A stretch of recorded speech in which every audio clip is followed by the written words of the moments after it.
Kyle Lowry is very much available. Philly, the Miami Heat, there are a number of teams engaged. The Raptors, they're going to work with Lowry on where he might like to play if they're going to do a deal. But here's one team not to rule out, the Lakers. Now, meanwhile, Lowry talked about being on the trading block following last night's Raptors win. Take a listen.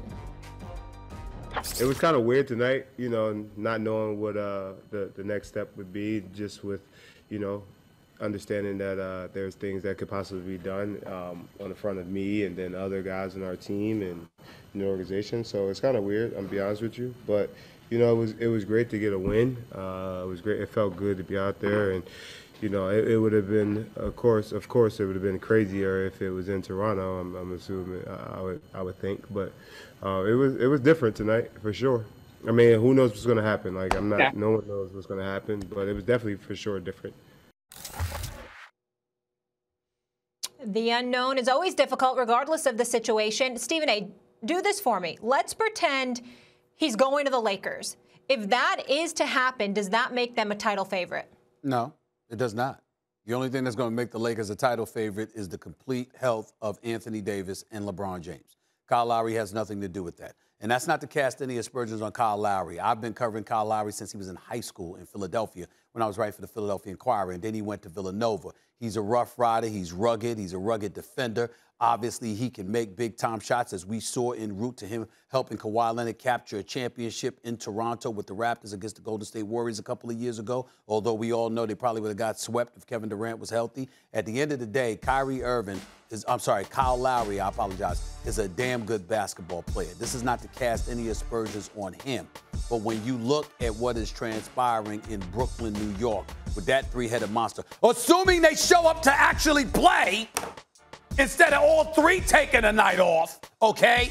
Even though Kevin Durant's injured, and I understand that. The point is, if they're on the court together and healthy, they're going to be the favorites. Nobody is going to be the favorites above them unless Anthony Davis is healthy, which I don't believe is going to be the case, which is why I raised that flag, Max, yesterday when I talked about him and Kevin Durant, well, more so Kevin Durant than him, being out a bit longer than we expected. I think there's something suspicious going on. I don't think either is going to be 100% as it pertains to Anthony Davis, since that's the topic of discussion right now. If you recall, when he first went down, I said, excuse me, I don't anticipate him being 100% at any point in time this season. And I think that's what's going to be required for the Lakers to be expected to repeat as champions. I don't think that's going to be the case, and that's why I say Kyle Lowry or anybody, I don't give a damn if it's Kyle Lowry, Lonzo Ball, it doesn't matter. If Anthony Davis and LeBron James are not healthy, the Lakers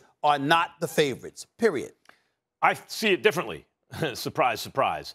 I think it's possible that AD is never completely healthy this year, but the same thing is possible for Durant. Yeah. Okay? So I'm going to assume for a second that everyone's going to be healthy. Okay, that the Lakers are at full strength and the Nets are at full strength, because that's really what we're talking about when we look at these two teams. Fair enough. And I have come around to thinking that even if the Lakers are totally healthy, they can't beat the Nets as is. I mean, they can't is strong, but so I'm taking the Nets. So you've come I'm around taking the Nets. My way of thinking, you've come around. I'm taking the Nets based on what I've seen. James Harden's playing out of his mind. Mm-hmm. So is Kyrie Irving. You add Kevin Durant, who's the best player on the team, I don't think they'll be able to be stopped, because there are three of those dudes. Lakers got two of those dudes. Of those dudes, right? Who's Kyle Lowry? Like, Dennis Schroeder's a nice point guard. I think he's played so well, he's an average starting NBA point guard, which is a great thing. That means out of 30 teams, you're in that 15-ish range. A lot of really good point guards. It means you're a good player. Kyle Lowry's better than that. Because Kyle Lowry now has championship experience. Wasn't always that way. You talk about how he's a rough rider and this and that. By the way, if he wound up in Miami, it'd be a reunion with Dragic. But remember when they were on the same team, who's better? We don't know. Kyle Lowry, throughout his career, to me, had issues in the playoffs. And Masai Ujiri challenged him when he got to Toronto, and I think made him a better player. And with reps and experience in the playoffs, he got to be a championship player. And as you keep pointing out, what Kawhi needs to do, a championship leader, because he was the vocal leader of that team, right? That's what the Lakers need. They need a big three to counteract the big three in Brooklyn. That's really the only big three in the league. Kyle Lowry is just good enough, given his championship pedigree, given what he can do on a nightly basis, to be considered the third wheel in a legit big three. like, people sleep on this. Last year, the Lakers had a big three because playoff Rondo is an all-star. He's not an all-star. Rondo ain't even very good, I think, most of the year. Playoff start, that's an all-star. So the Lakers had Rondo to go with LeBron and AD. Don't have that anymore. And maybe Schroeder can be that. Maybe, well, let's see if he can elevate, but we haven't seen it yet. We know Kyle Lowry can. The Lakers, if they got Kyle Lowry, would once again become my favorites to win it all. Thanks for watching ESPN on YouTube. For live streaming sports and premium content, subscribe to ESPN+.